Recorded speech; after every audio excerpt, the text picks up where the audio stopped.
Malaysia is now caught in the middle of one of the most dramatic defense controversies in Southeast Asia. The government in Kuala Lumpur abruptly canceled a leasing contract for 4 Sikorsky UH-60A Black Hawk helicopters, worth 187.5 million ringgit, more than $40 million, signed with local company Aerotree Defence Services. The deal, launched in May 2023, was structured to last 5 years under a private finance initiative model. But on October 31, 2024, it was terminated after only a year.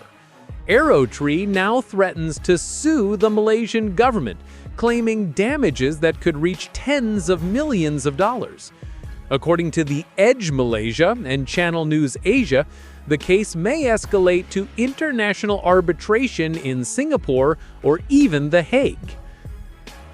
This was never a conventional purchase. Instead, it was a leasing scheme. Malaysia would not own the helicopters. Aerotree would buy, operate, and maintain the UH-60A Black Hawks, while the Malaysian Army Aviation Wing would use them through annual leasing fees.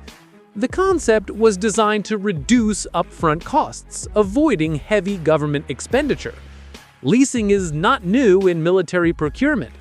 India has leased submarines from Russia, the Philippines leased aircraft for training, and even NATO has explored shared leasing schemes for transport aircraft. For Malaysia, the Black Hawk lease was supposed to be a cost-effective solution. The Black Hawk itself is an icon. The UH-60 has been the backbone of the U.S. Army since the late 1970s. It can carry 20 troops or 4 tons of cargo, cruise at 280 kilometers per hour, and operate with a combat radius of 350 to 500 kilometers. With door-mounted machine guns, ballistic protection, infrared night vision, and advanced avionics, the platform is a proven workhorse in wars from Iraq to Afghanistan. Malaysia planned to use the leased helicopters for troop mobility, disaster relief, and search and rescue missions, vital in a country vulnerable to floods, typhoons, and marine threats. Yet, the project immediately drew fire. Members of Parliament accused the Ministry of Defense of bypassing transparent procurement procedures. Civil society groups asked, why was Malaysia spending millions renting aging US-built helicopters instead of investing in local defense industry or cheaper alternatives? Even the young Dipertuan Agong, Malaysia's king, was quoted by local media as calling the helicopters flying coffins, a comment that stung the government and amplified public criticism. Economic pressures added fuel to the fire. With the ringgit weakening and fiscal deficits rising, opposition lawmakers demanded a halt to what they described as a luxury project. By mid-2024, payments to Aerotree were delayed. On October 31, 2024, the Ministry of Defense announced that the contract was canceled outright. Aerotree responded with fury.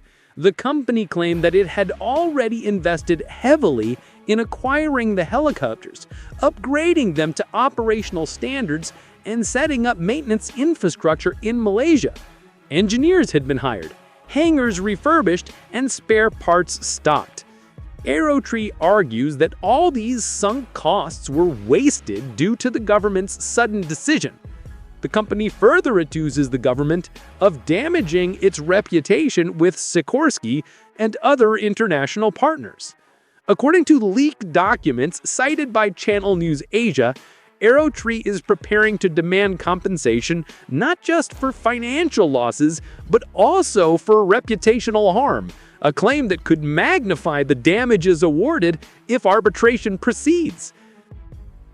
The stakes are high.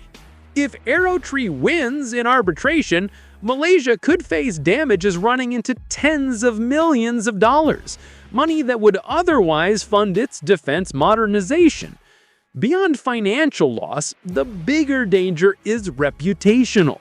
As Jane's Defense Weekly warned, international defense firms will think twice before signing contracts with Malaysia if legal protections are not respected.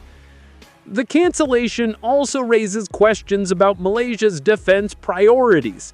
Without the Black Hawks, its Army Aviation wing will continue struggling with outdated assets such as the aging Nuri helicopters that have long been retired from active service. According to Asia Defense Insight, the decision may delay Malaysia's modernization by at least 5 years. In a region plagued by piracy, illegal fishing, and potential maritime conflict in the South China Sea, the lack of modern helicopters undermines Malaysia's ability to respond quickly to crises. Why cancel then? Analysts point to a mix of politics, economics, and geopolitics. Politically, the government needed to demonstrate accountability amid rising public anger over corruption and waste.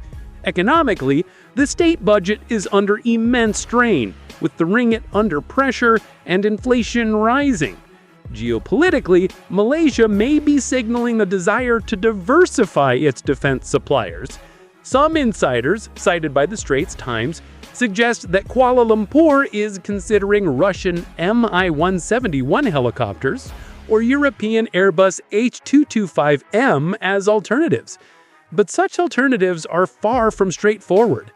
Russian aircraft are cheaper but come with maintenance challenges and political baggage, especially in Midwestern sanctions.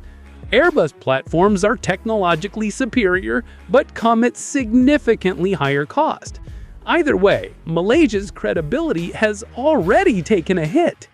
The United States has kept its response cautious.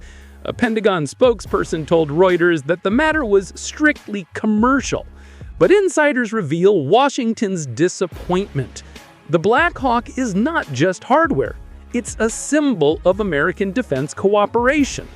By canceling the lease, Malaysia risks weakening ties with Washington at a time when U.S. strategists see Kuala Lumpur as vital in balancing China's growing influence. Across Southeast Asia, the case is being closely observed. Indonesia, Singapore, Thailand, and the Philippines all operate U.S.-made helicopters. If Malaysia can walk away from a signed leasing agreement, will others be tempted to follow? The Philippines offers a telling precedent. In 2018, it canceled a $233 million deal for Canadian helicopters under political pressure, forcing Manila to scramble for replacements. Argentina, too, suspended fighter jet acquisitions, citing fiscal limits, while Canada itself scrapped a drone program. Malaysia now becomes part of a global pattern where domestic politics override defense commitments. Inside Malaysia, the debate rages on. Opposition lawmakers accuse the government of incompetence and poor planning. Supporters argue that canceling the lease was necessary to save money and avoid wasting taxpayer funds on a flawed deal. Local defense analysts warned that the dispute could also discourage foreign investors from partnering with Malaysian companies in the future, fearing political interference. Meanwhile, the Malaysian public remains divided. For some, the cancellation represents bold accountability, proof that leaders are willing to stop wasteful spending. For others, it's a reckless gamble that jeopardizes national security and embarrasses the country internationally. Social media debates, covered by Malay Mail and The Star, reveal a population torn between pride in fiscal discipline and anxiety over weakened military readiness. Globally, the implications are sobering. Defense deals, once seen as bulletproof, are now vulnerable to political storms. Leasing arrangements, once marketed as low risk, can collapse just as easily as outright purchases. What Malaysia has done underscores that even iconic platforms like the Black Hawk are not immune. If contracts can be broken under pressure, the entire defense industry faces a more volatile, uncertain future. In closing, The cancellation of the Blackhawk leasing contract is not just a legal dispute. It's a test of Malaysia's defense credibility, fiscal discipline, and geopolitical strategy. Will Malaysia end up paying millions in damages? Will its defense modernization stall for years? Or is this the beginning of a new, more independent posture in Southeast Asian security? For now, one thing is clear. Uncertainty hovers over Malaysia's skies. What do you think? Was Malaysia wise to cancel the Blackhawk lease, or has it weakened its own defense posture? Comment below, and don't forget to subscribe for more updates on global defense and geopolitics.